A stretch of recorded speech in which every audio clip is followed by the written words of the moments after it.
Rhetorical devices are an important part of this English class. They represent writing techniques that can be used in your writing or be identified in the readings. Knowing rhetorical devices will give you better understanding of what authors are trying to say. They can also be helpful for writing your essays. Be sure to take good notes on rhetorical devices to refer to. Here's an example of some notes that I took on rhetorical devices, just like really small, short definitions that I can use later on. Some of the most important and helpful devices are pathos, ethos, and logos. Pathos, ethos, and logos are used in writing or speech to support someone's argument. By understanding what they mean, you can look for them in your readings to know what argument an author is trying to make. Seeing how other authors utilize rhetorical devices like pathos, ethos, and logos can give you ideas on how to improve your writing. Not using or understanding them is just a detriment to yourself. You are losing the opportunity to become a better writer by applying what you know. I would really encourage you to learn rhetorical devices because it will help you a lot in the long run in this class.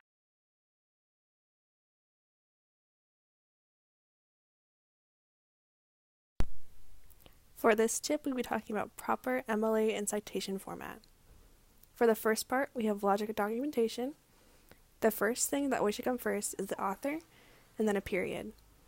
The second is the title of the source, and then a period. Then the third is the title of container, which is the comma. Another one is going to be other contributors with a comma as well. Another one is version, comma, number, comma, publisher, comma, publication date, comma, and then location, period. Not everything the list above is required, but the last piece of information you have should be ended with a period. Now, let's look at some improper and proper examples of MLA format. For these examples, I'll be using websites instead, just because we use websites more often. Just from looking at this citation right now, you can tell there's some things wrong with it. So in order to figure out what is exactly wrong with it, we're going to go ahead and vibe check this MLA format. So just from going down the list, the first one being author, the author's last name should always be first and always be capitalized. And then after the author's name, there should always be a period instead of a comma. Throughout this MLA citation, there's obvious capitalization errors and punctuation errors. Another one being after the toast, there is no punctuation, no period, no comma. There should be a period. There is also no hanging indent, which is required for every MLA citation. Next, there is no comma after the date. There's a period instead. It should always be a comma. URLs are also required, which is in here, so there's nothing wrong with that one. Overall, this MLA citation has failed the vibe check, deeming it an improper example of MLA citation. For the next example I prepared, we will also vibe check this MLA citation. Just from looking at it, there's obviously no capitalization or punctuation errors. The author's last name is written first. There is a period right after the author's name. There is a period after the title of source, and then after that there's a hanging indent. Then there's a comma right after the date, and there is no hyperlink, and the URL is included as well, with a period at the end.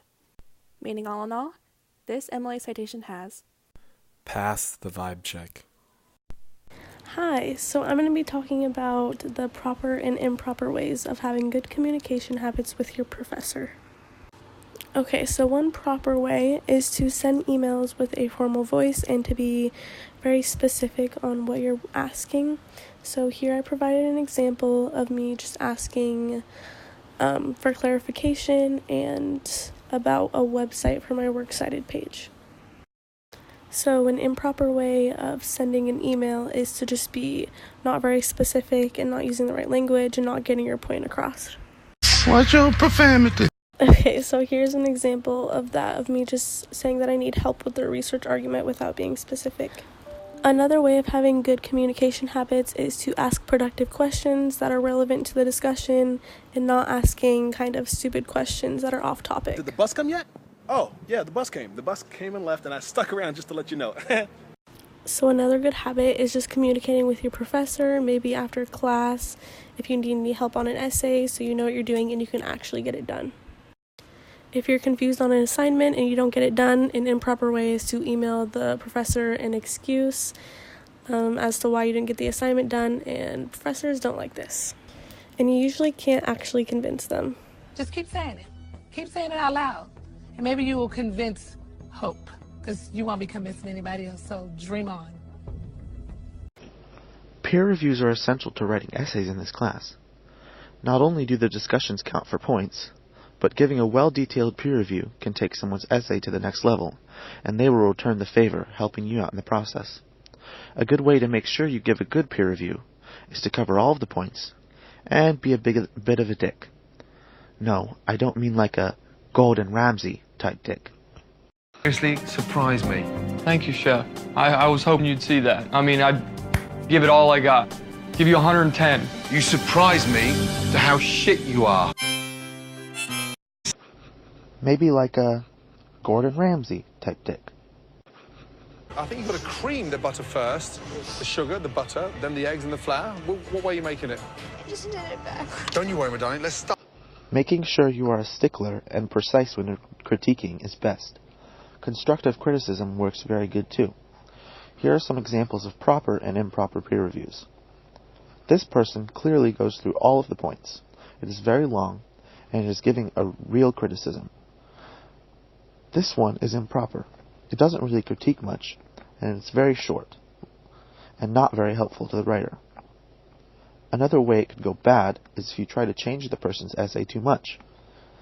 These steps are very helpful in making your essays great, and it's great to help someone else in the process.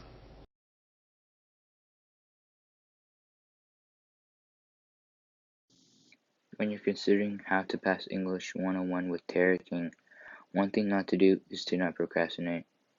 If you're in a hybrid, looking on Canvas every off day is very helpful, but if you're in class every day, you should check it every other day. You can check the due dates for the assignments in Canvas, and that allows you to plan ahead. It is very useful to use the tools in Canvas. If you do procrastinate, then you will be behind, and it will be very difficult to catch up, because once the due date passes, you can't turn in the late assignments. If you don't do the little things, they add up, and they will bring your grade down.